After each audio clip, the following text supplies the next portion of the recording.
Olá pessoal, tudo bem? Espero que vocês estejam bem. Estamos nesse ritmo aí especial por conta do coronavírus, do combate ao coronavírus, mas os estudos não param. A gente tem muita coisa para estudar ao longo desse ano. Os objetivos de vocês já estão aí determinados, então o que a gente precisa nesse momento é muito cuidado, seguir todos os procedimentos, né, indicados nesse momento e nos preservando, mas continuar estudando com foco, com determinação. Então, o nosso objetivo aqui, de todos os professores que estão nessa jornada junto com vocês, de toda a equipe dos Supermódulos, é que a gente consiga alcançar resultados de excelência e que o estudo não seja desestimulado. Estar em casa, estar em quarentena deixa a gente com mais preguiça, mais quieto. Então, é necessário ter esse foco e esse acompanhamento que nós estamos oferecendo a vocês para que a gente não perca, né, o ritmo de estudos e consiga alcançar todos os objetivos. Hoje a gente vai dar continuidade ao nosso conteúdo de literatura. A gente já começou a estudá-lo em sala e hoje a gente começa a falar especificamente, né, da literatura brasileira, a trazer os estudos de literatura para o Brasil, finalmente. A gente já falou muito focado especificamente em Portugal e o nosso objetivo agora é trazer esses estudos para o contexto brasileiro, para o Brasil, para a literatura que vai se produzir aqui no nosso país, que inclusive é que costuma ser mais cobrada, se a gente vai falar especificamente, por exemplo, da prova da ESA, é que costuma aparecer com mais frequência, são as escolas literárias brasileiras. Por isso que a gente precisa entender cada uma delas, compreender, né, quais são as ideias que elas transmitem, sobre o que elas falam, quais são seus principais autores, obras, características, o contexto histórico que está inserido nelas, para que a gente consiga entender os objetivos dessas escolas e consiga aplicar esse conhecimento na hora da prova.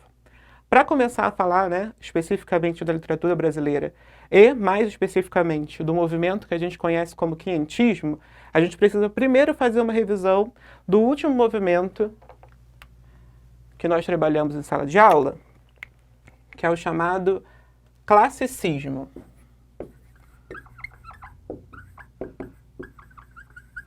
O classicismo, para quem lembra, né, última aula que nós trabalhamos, ele é um movimento que vai falar sobre a questão do Renascimento, né, o movimento literário, o estilo literário que se desenvolve no Renascimento europeu. E aí, naquele momento, naquela situação, esses autores, né, naquele período do Renascimento, vão voltar a explorar a questão humana na literatura.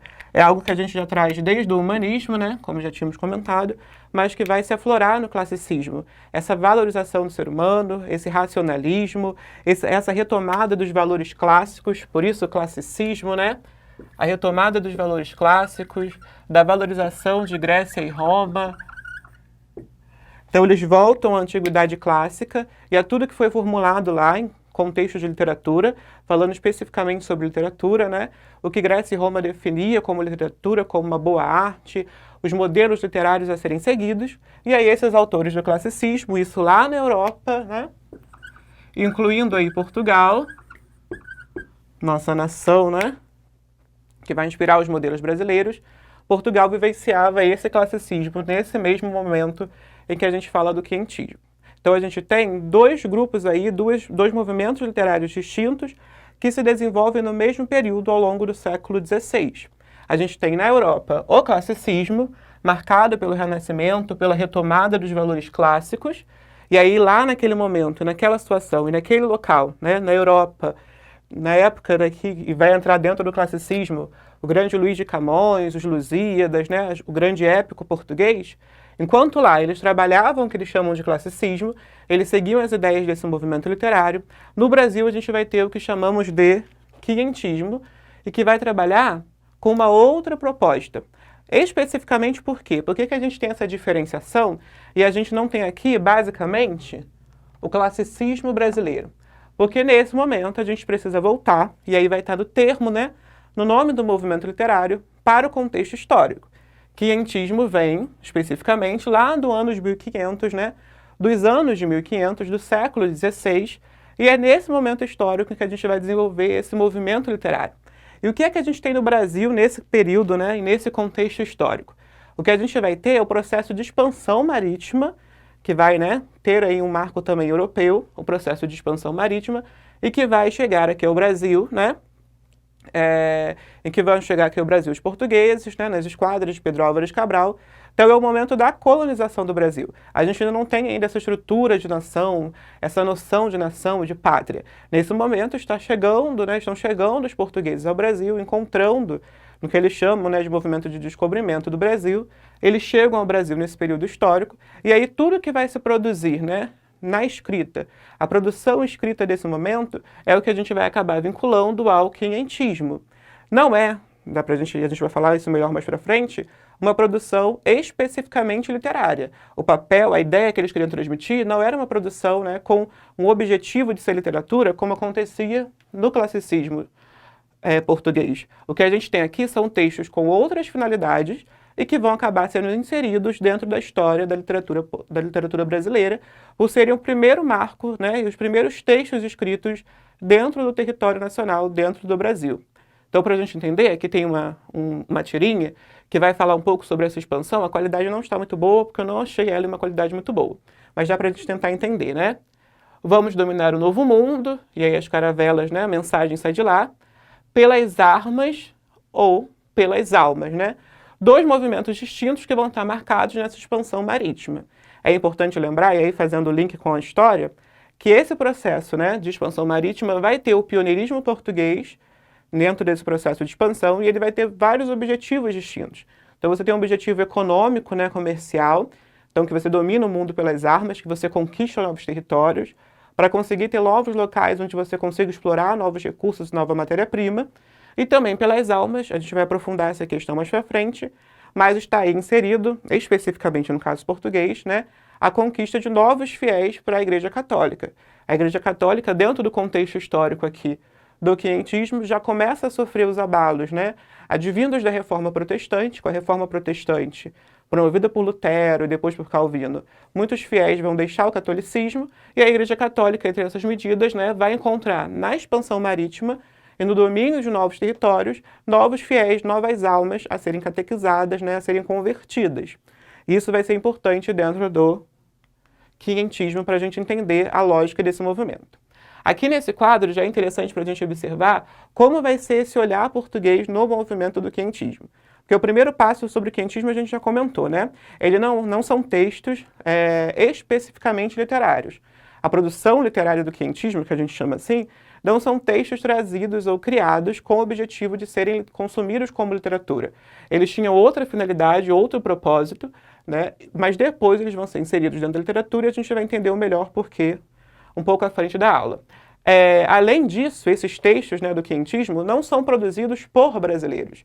Mesmo que eles sejam produzidos no Brasil, né, e sobre o Brasil, eles ainda são produzidos por autores europeus, especificamente, né, e majoritariamente, por autores portugueses que estão no Brasil e que vão inserir a sua visão, a visão do colonizador, sobre a terra que ele encontra aqui, sobre o indígena que ele encontra nesse local.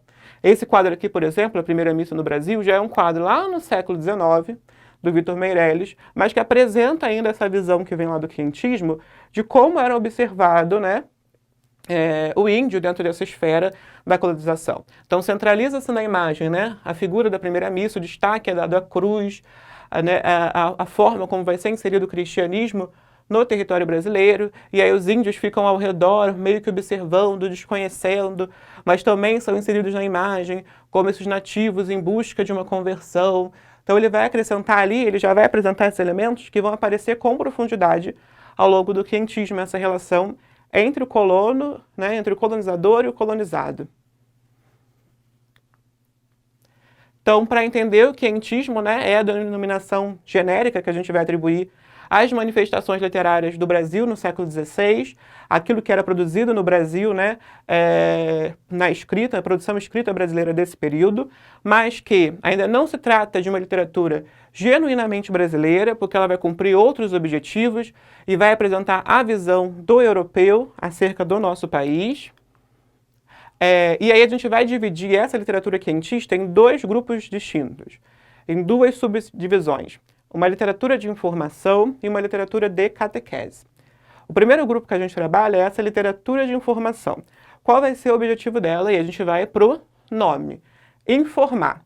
Então, a literatura de informação vai abarcar todos os textos informativos descritivos que foram produzidos desde a chegada de Pedro Álvares Cabral, né, e em seguida nos primeiros anos de uma colonização, todos os textos informativos descritivos que foram, né, produzidos pelos portugueses para informar a coroa portuguesa sobre os descobrimentos que foram feitos aqui, sobre tudo que eles tinham encontrado no território brasileiro.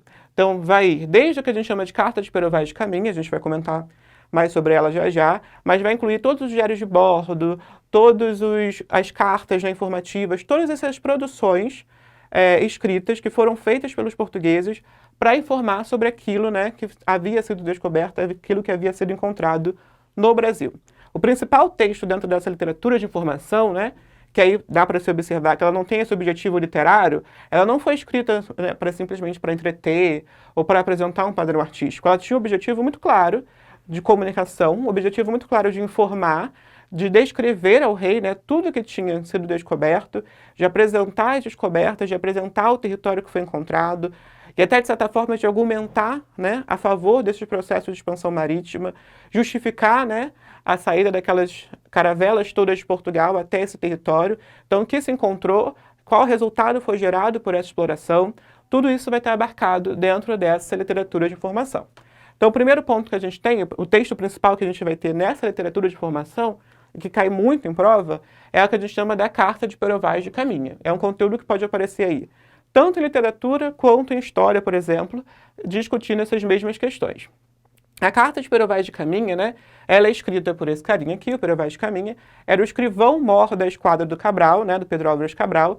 Ele vem com o Cabral com essa missão, né, de descrever, de produzir esses diários de bordo, de anotar tudo aquilo, né, todos os acontecimentos durante todo o processo de viagem, todo o atravessamento do oceano e na chegada ao Brasil ou nos territórios que eles procuravam encontrar, o que foi descoberto, o que foi encontrado. Então ele, como escrivão-mor, sendo essa pessoa, né, com a obrigação maior de descrever, de documentar tudo aquilo que tinha sido feito durante esse processo, né, durante esse processo de navegação, ele tem essa missão, quando Pedro Álvares Cabral chega ao Brasil, de documentar lá para a coroa portuguesa aquilo que tinha sido descoberto. E aí essa carta vai receber o nome, né, da Carta de Achamento do Brasil. A gente vai ver isso melhor daqui a pouquinho. Da Carta de Achamento do Brasil, onde ele vai apresentar o que aconteceu com eles. O objetivo inicial dessa viagem não era realmente chegar ao Brasil. A gente já vinha de um processo que foi apresentado até nos Lusíadas de Camões, a gente comentou sobre isso na última aula. Os portugueses já tinham encontrado a sua rota alternativa para chegar às Índias, com o Vasco da Gama, e aí as outras, né, empreitadas marítimas querem continuar cumprindo esse objetivo, querem chegar lá também. Pedro Álvares Cabral, no meio do caminho, encontra, né, esse Brasil, é o que vão defender, alguns estudiosos vão discutir essa versão, quais eram os objetivos dessa empreitada realmente, mas ele acaba chegando aqui, e quando ele chega aqui, cabe ao Pero Vaz de Caminha apresentar o que havia sido descoberto e justificar, né, essa viagem toda, todo esse investimento feito pela coroa portuguesa na viagem do Pedro Álvares Cabral. É uma carta, né, que vai ter o seu papel muito mais descritivo e informativo, como a gente comentou.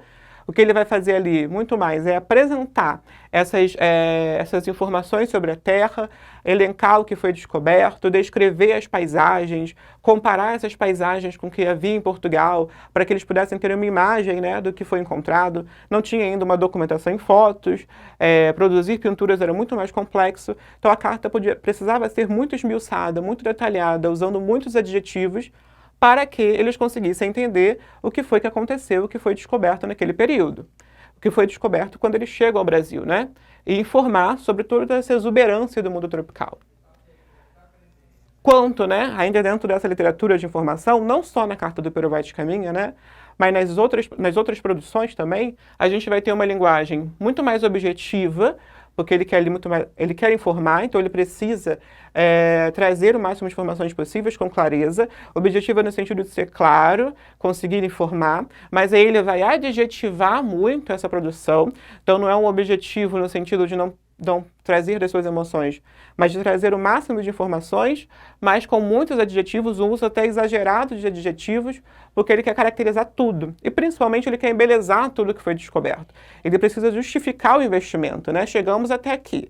Não era o nosso objetivo inicial. Então eu preciso agora justificar por que valeu a pena toda essa empreitada e essa descoberta que nós fizemos. Eu preciso apresentar que toda essa terra e o povo aqui descoberto tem o seu valor, né, para a coroa portuguesa. Então, além dele, a gente também tem o Pero de Magalhães Gândava, um outro autor dentro desse quinhentismo, mas a gente costuma falar mais na literatura de informação do Pero Vaz de Caminha. Agora, para a gente analisar, e algumas provas já cobraram análise, né, de trechos da carta do Pero Vaz, é importante que a gente observe, né, o que ele apresenta ali. Essa carta é muito maior, dá para você lê-la, né, com uma linguagem atualizada, procurando na internet, ou até mesmo com a linguagem, né, do século XVI, de 1500. Vale a pena buscar a leitura completa da carta para entender todas as informações, mas aqui a gente tem alguns trechos principais para compreender os objetivos desse autor ao produzir esse texto. Então, Carta de Pero Vaz de Caminha, é o nome que a gente dá, né, genericamente, mas o título que a carta recebe vai ser Carta ao Rei Dom Manuel sobre o achamento do Brasil. O que eles acharam aqui? Eles chamam esse processo de um achamento, né? Senhor, posto que o capitão mor desta vossa frota, e assim os outros capitães escrevam a vossa alteza a nova do achamento desta vossa terra nova, que se ora nesta navegação achou, não deixareis também dar disso minha conta. Então, primeiro ele se justifica, porque além dele, além da documentação da carta do Pero Vaz de Caminha, como escrivão, né, tendo esse papel, essa profissão dele especificamente, outros, né, outros integrantes daquela frota, e o capitão mor, o Pedro Álvares Cabral, também escrevem seus relatos, também produzem seus diários, para notificar o que foi feito ali, o que foi descoberto. Então, ele tem também esse papel, um papel principal como escrivão, de notificar, de apresentar essa informação. E aí ele vai dizer ainda, ó, e assim seguimos nosso caminho por este mar de longo até terça-feira, das oitavas de Páscoa, que foram 21 dias de abril, que topamos alguns sinais de terra. Então aqui ele vai fazer uma descrição, né, temporal espacial de como se deu esse achamento. Ele se localiza temporalmente pela celebração da festa da Páscoa, e aqui é o que ele chama de oitava pascal, né, é esse processo entre o domingo de Páscoa e o domingo seguinte. Então ele fala que ele ainda está dentro desse período. E a quarta-feira seguinte, pela manhã, topamos aves, a que chamam furabuchos. Neste mesmo dia, a horas de véspera, houvemos vista de terra, isto é, primeiramente de um grande monte muito alto e redondo, e de outras serras mais baixas ao sul dele, e de terra chã, com grandes arvoredos, ao qual o monte alto o capitão pôs o nome Monte Pascoal, e a terra de Vera Cruz, né, a primeira nomeação que o Brasil vai receber. Então ele aqui ele vai apresentando como ele vai chegar a essa terra, como ver os pássaros, né, já notificam para ele a proximidade da terra, como o monte, que vai ser nomeado de Monte Pascoal, por eles estarem chegando nesse período da Páscoa, também vai ser significativo. Observa que é um trecho majoritariamente descritivo, apresentando informações, né, descritivo, informativo, apresentando informações sobre essa chegada. A visão sobre os nativos, ele também vai expor ali o contato dos portugueses, o primeiro contato entre os portugueses e os nativos daquela terra, e vai apresentar a visão, né, europeia, eurocêntrica, né, sobre esses portugueses, sobre esses nativos, perdão. E dali houvemos vista de homens que andavam pela praia, de 7 ou 8, segundo os navios pequenos disseram, por chegarem primeiro. A feição deles é serem pardos, maneira de avermelhados, de bons rostos e bons narizes, bem feitos. Andam nus, sem nenhuma cobertura, nem estimam nenhuma coisa a cobrir, nem mostrar suas vergonhas, e estão acerca disso com tanta inocência como têm mostrar o rosto. Então, o que a gente observa daqui? Ele vai apresentar esse indígena e ele apresenta a informação de que ele está nu, de que ele não entende essa vergonha. Então, ele já percebe dali que o indígena não é marcado por essa moral cristã que existia na Europa e que cobrava esse encobrimento do corpo, né? O corpo coberto pelas vestes. Aqueles andam nus, mas eles não tratam isso, né, de uma maneira imoral, de uma maneira desrespeitosa, eles não veem essa noção. Para eles estão vivendo a sua liberdade e é aquele modo mesmo que eles enxergam da vida. Eles usam aquilo de uma maneira inocente, eles se comportam dessa forma por uma inocência.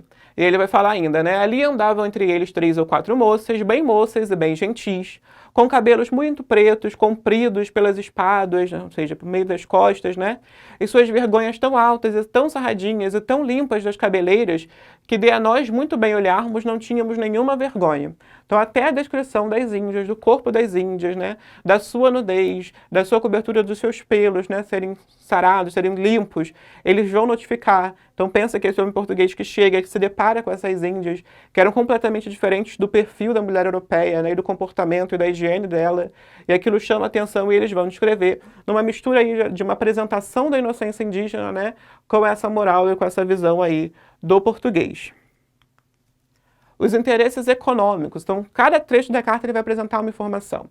Dos interesses econômicos ele vai falar, ó, o capitão, quando eles vieram, estava sentado em uma cadeira e uma alcatifa aos pés por estrado, e bem vestido, com um colar de ouro muito grande ao pescoço. Primeiro uma descrição de como estava esse capitão, Pedro Álvares Cabral, né, quando os índios vão entrar em contato com eles.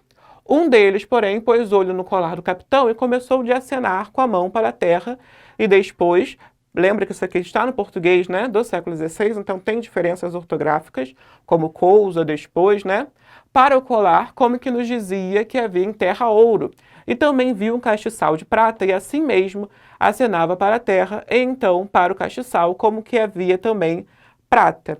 Então aí ele já vai apresentar esse interesse econômico da exploração, né, desses recursos preciosos, desses metais preciosos, e ele vai apresentar que ele acredita que esses metais existam, ele ainda não tem uma certeza, uma comprovação, mas ele acredita que existam, pois os nativos fizeram um apontamento, né, desses materiais ao enxergar os objetos da esquadra portuguesa. E o melhor fruto da terra? Ele já fala desse interesse econômico, ele fala que a terra pode ser muito produtiva, mas ele tem um interesse, um melhor fruto, né?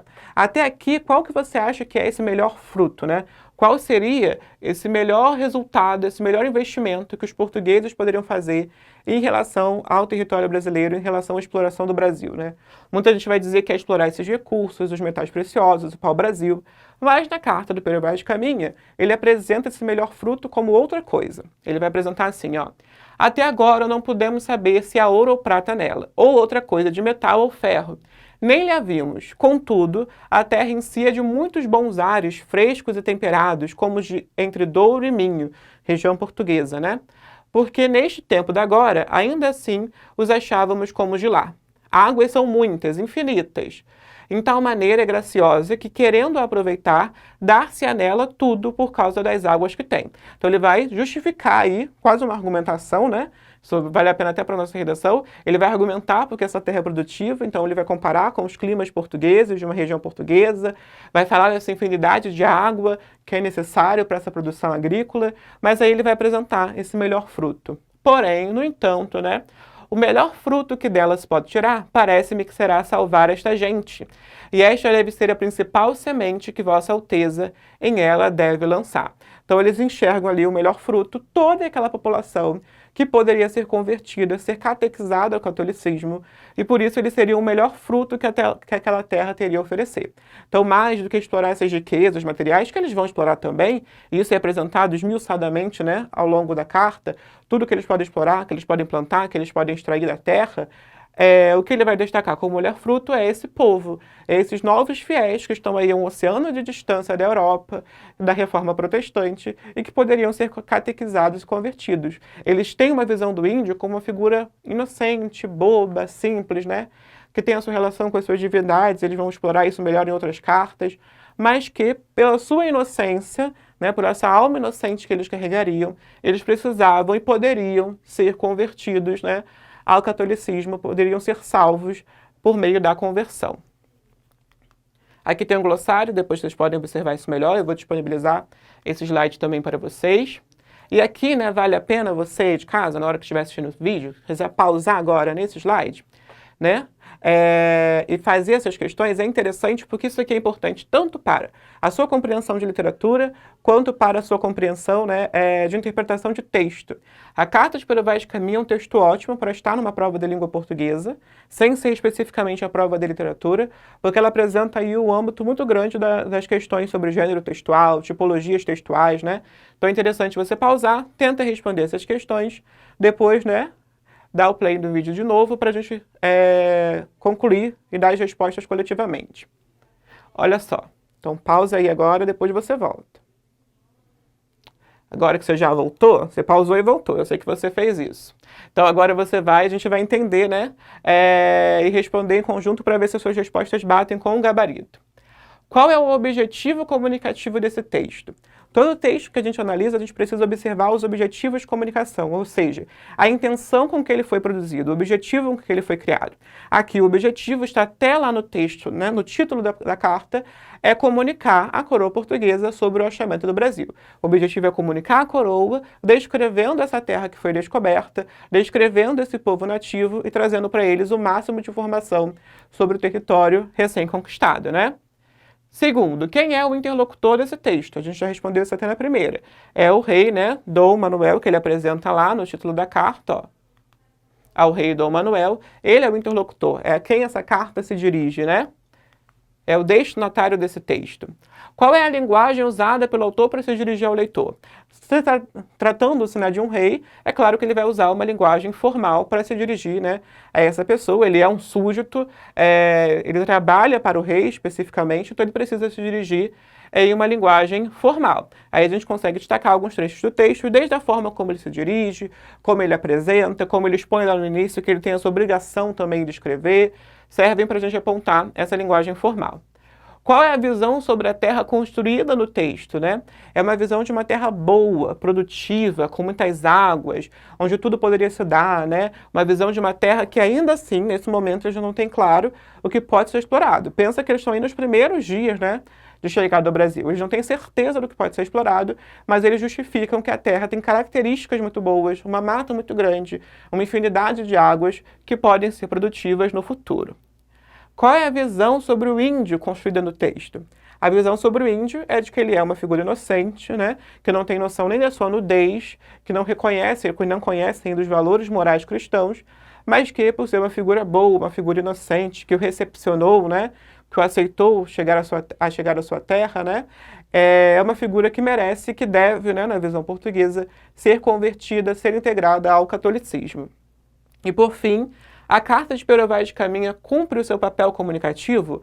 Cumpre o seu objetivo? Sim. Dentro da premissa inicial, dentro da ideia inicial que se tinha, ele cumpre esse papel comunicativo de informar ao rei, informar a coroa portuguesa esse achamento. Depois, mais textos vão ser desdobrados, você tem uma infinidade de textos nessa literatura de formação, mais textos vão ser incluídos nessa carta para apresentar informações sobre o território recém-descoberto.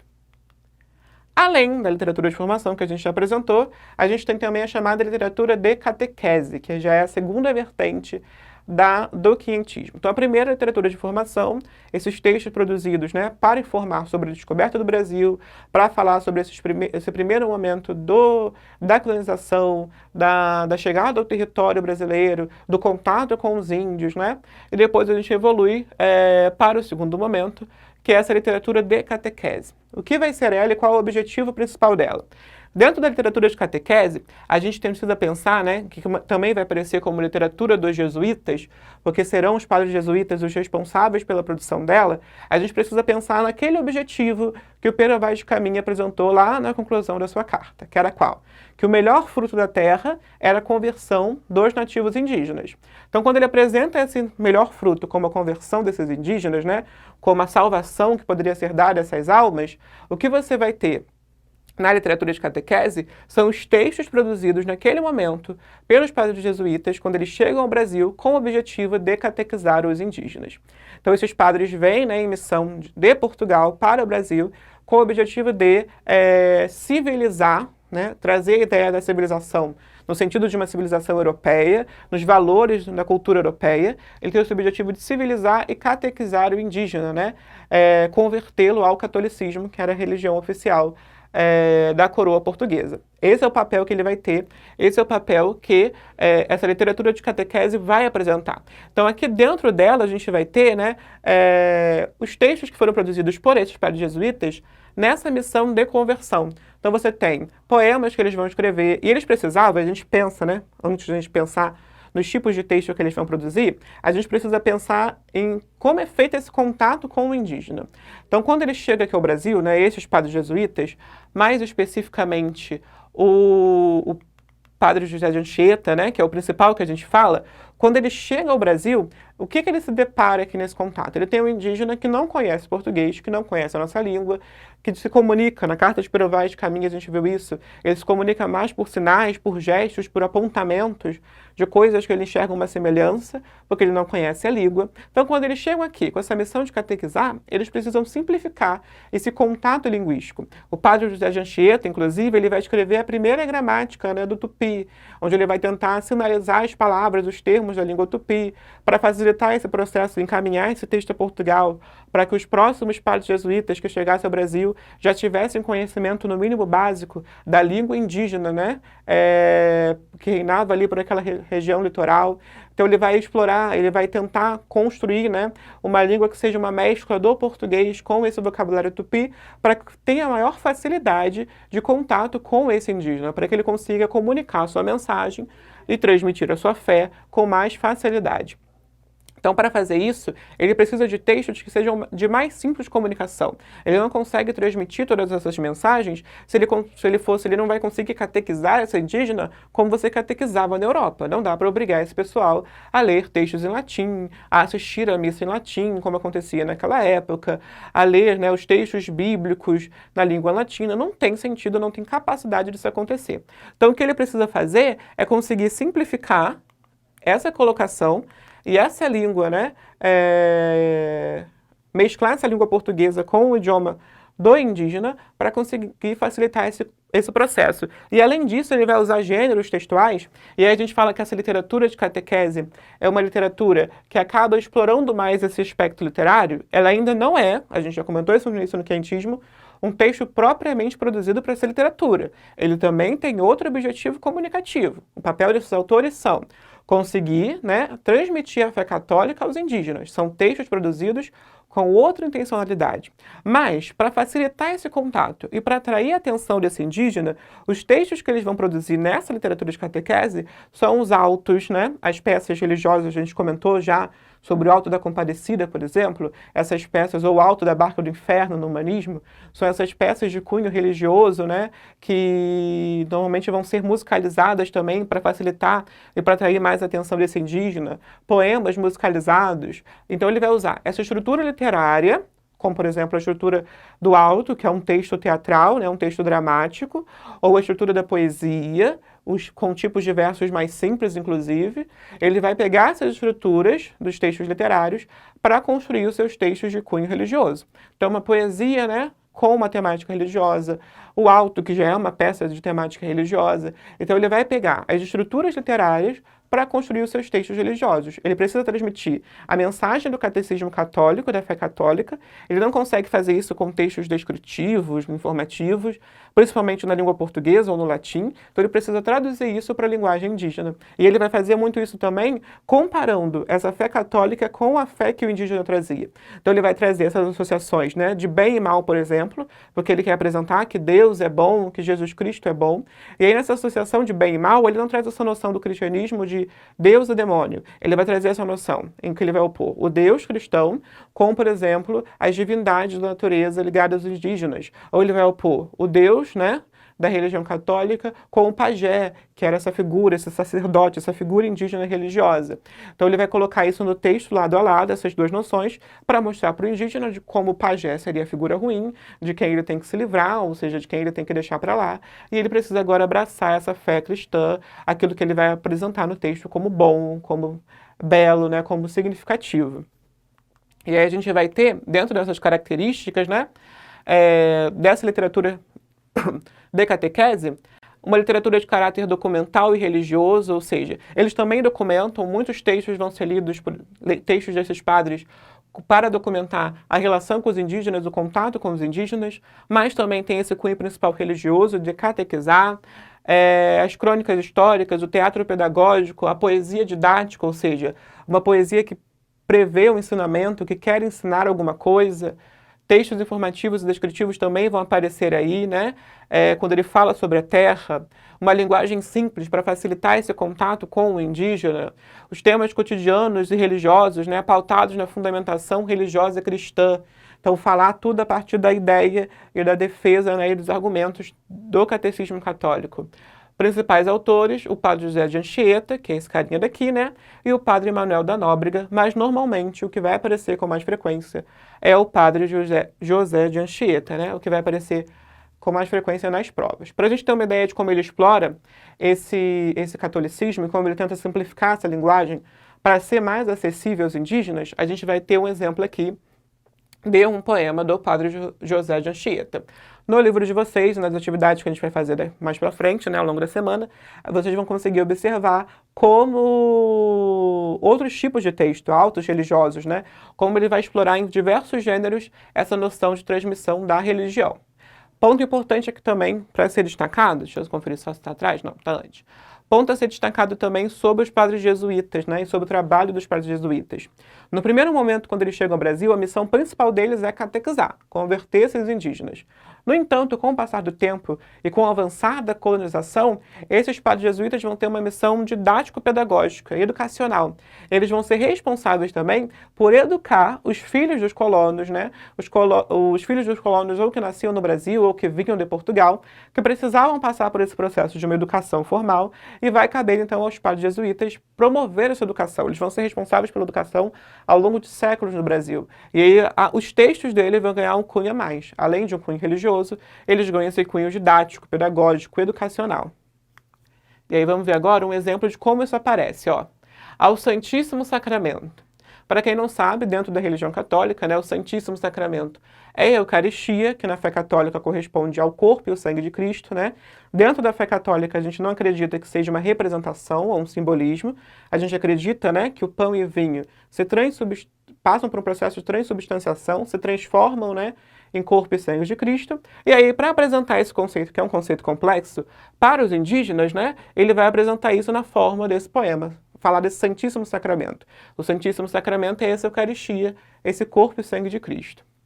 Ó que pão, ó que comida, ó que divino manjar se nos dá no santo altar cada dia. Então ele já faz essa apresentação e relacionando, né, esse alimento, esse pão, que não é nessa noção, né, mais um pão alimento, mas que vai ser também agora uma comida, mas uma comida do Espírito. Então ele traz essa associação desse alimento espiritual, Filho da Virgem Maria, que Deus Padre camandou e por nós na cruz passou crua morte. Então ele apresenta essa Eucaristia, esse sacramento, como uma memória desse sacrifício de Cristo, esse Cristo que se entrega na cruz, que morre na cruz, né? Esse Filho de Deus Pai que morre na cruz, repete esse sacrifício toda vez, em toda a missa, né? Por meio da Eucaristia. E, para que nos conforte, se deixou no sacramento para dar-nos com aumento a sua graça. Então ele apresenta essa Eucaristia como alimento, que no caso aqui vai ser um alimento espiritual, né, que se dá no santo altar, ou seja, que se dá em cada celebração, em cada missa, todos os dias, né, a cada dia, que vai, né, trazer essa memória do sacrifício de Jesus na cruz e que nos é dado como uma forma de confortar, de preencher, de aumentar as nossas graças, né, de nos agraciar. É um dom divino. Então ele vai apresentar numa linguagem que seja mais simples e poética, até para ser musicalizado, porque era mais fácil também transmitir e converter por um processo de musicalização. Ele vai apresentar todas essas ideias, né, num poema. E aqui a gente tem um poema que está quase que num nível 2, né, em grau de dificuldade dos textos do José de Anchieta. Ele não é uma linguagem nem tão simples quanto os textos que são completamente destinados aos indígenas, como os autos, né, como o auto de Natal dele, que é completamente destinado a falar sobre o indígena e a opor a religião dos indígenas à religião cristã, mas é um texto que ainda assim ele tenta simplificar, trazer para uma linguagem poética, para ter uma transmissão mais simplificada, mais subjetiva e mais carinhosa desses conceitos e desse catecismo católico, das ideias do catolicismo. Então, para fechar, para a gente ver, né, e fechar a nossa aula sobre quentismo, vamos retomar as principais características aí desse movimento. Então a gente tem, Primeiro, né, como gêneros textuais mais abordados e mais explorados pelo quentismo, as crônicas de viagem, ou seja, os textos que vão descrever essas viagens marítimas, essa exploração marítima portuguesa, e os textos religiosos, o primeiro lá, né, na literatura de informação, as crônicas de viagem, e o segundo aqui, nos textos religiosos, né, os textos produzidos, as peças, poemas produzidos pelos padres jesuítas nessa missão catequética.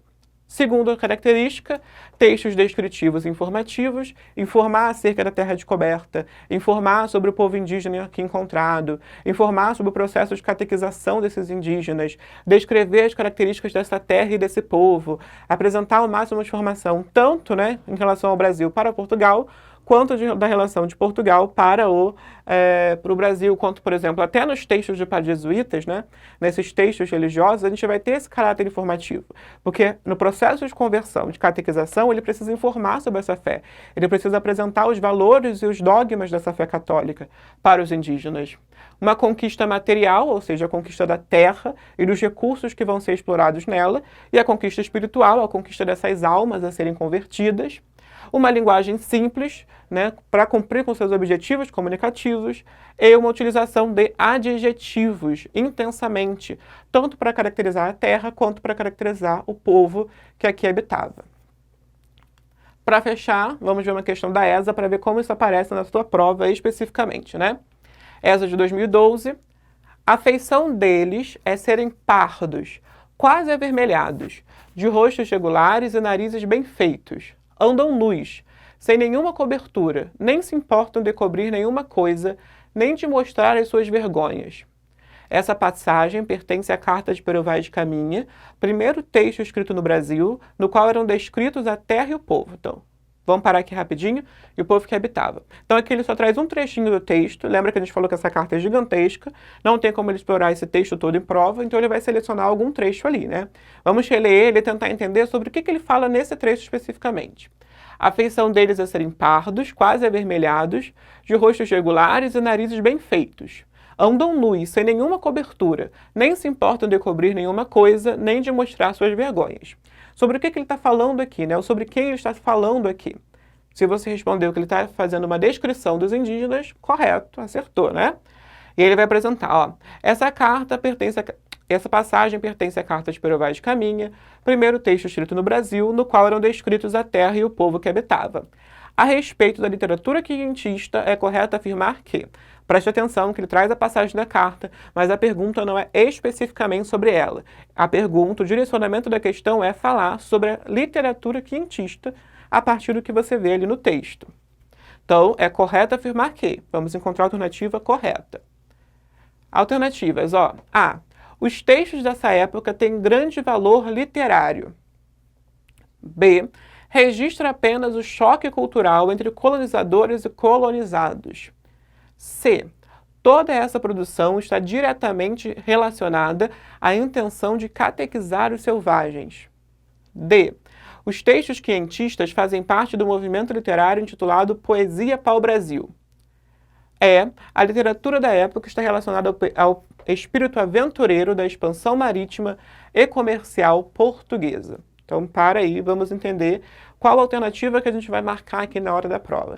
Lembra que a gente fala? Tenta responder por eliminação. Às vezes uma alternativa e outra podem acabar te confundindo. Então, o trabalho que você tem aqui é ir eliminando opções para conseguir chegar no seu resultado.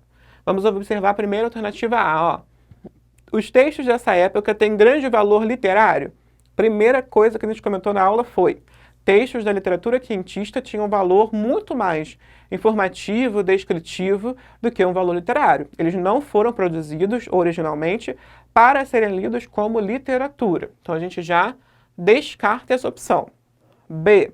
Registra apenas o choque cultural entre colonizadores e colonizados. Ele só faz isso? A literatura quinhentista só apresenta esse choque cultural entre os dois? Ou ele vai cumprir outros papéis também? Cumpre outros papéis, lógico. Então ele vai falar também sobre a terra que foi descoberta, vai apresentar características da terra, vai ser usada para catequizar esses indígenas. Então, essa literatura não se resume exclusivamente a apresentar o choque entre colonizadores e colonizados. Isso também aparece, mas ele não vai registrar apenas isso. Então, aquela palavra ali já faz você descartar essa alternativa. Alternativa C. Toda essa produção está diretamente relacionada à intenção de catequizar os selvagens? Outra alternativa que a gente anula por uma palavrinha. Toda. Não é toda essa produção que tem esse objetivo de catequização. É parte dela que a gente chama de literatura catequética ou literatura jesuítica, né? A outra parte tem outros objetivos. A gente já descarta essa opção também. Letra D. Os textos quientistas fazem parte do movimento literário intitulado Poesia para o Brasil? A gente falou sobre isso em algum momento da aula, Poesia para o Brasil? Nem sobre para o Brasil, a exploração dele a gente comentou, né? Deixamos isso para a aula de história, né? Porque ele não é tão fundamental nesse momento.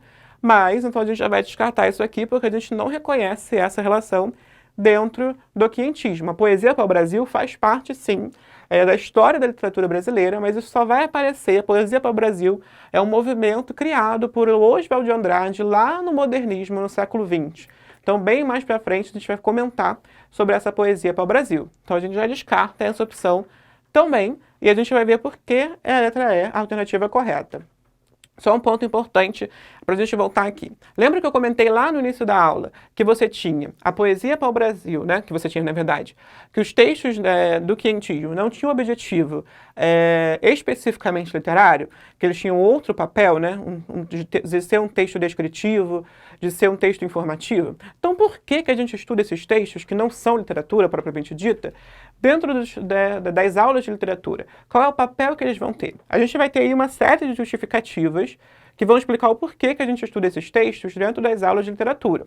A gente estuda eles porque eles têm um papel, porque eles são os primeiros textos escritos no território nacional, ainda que não escritos por brasileiros, são as primeiras produções escritas no nosso país, e também porque esses textos, especificamente, né, e até pelo fato deles serem essas primeiras produções escritas no território brasileiro, deles apresentarem esse primeiro contato entre portugueses e nativos que aqui viviam, eles vão ser retomados ao longo da história da literatura brasileira, vão ser relidos por autores mais para frente, né, que vão analisar e que vão recontar esse processo de colonização, que vão recontar esse contato entre portugueses e índios. Então, a primeira geração do romantismo, lá no momento, né, pós-independência do Brasil, já no século XIX, já em 1822, no pós-independência, eles precisam criar essa identidade nacional, a gente vai falar melhor sobre isso. Então, eles pegam de volta essa história da colonização. Lá, né, no movimento modernista, a primeira geração modernista vai retomar de novo essa carta de Por Baixo Caminha, para contar essa história mais uma vez, para ter uma visão diferente e crítica sobre o processo de colonização.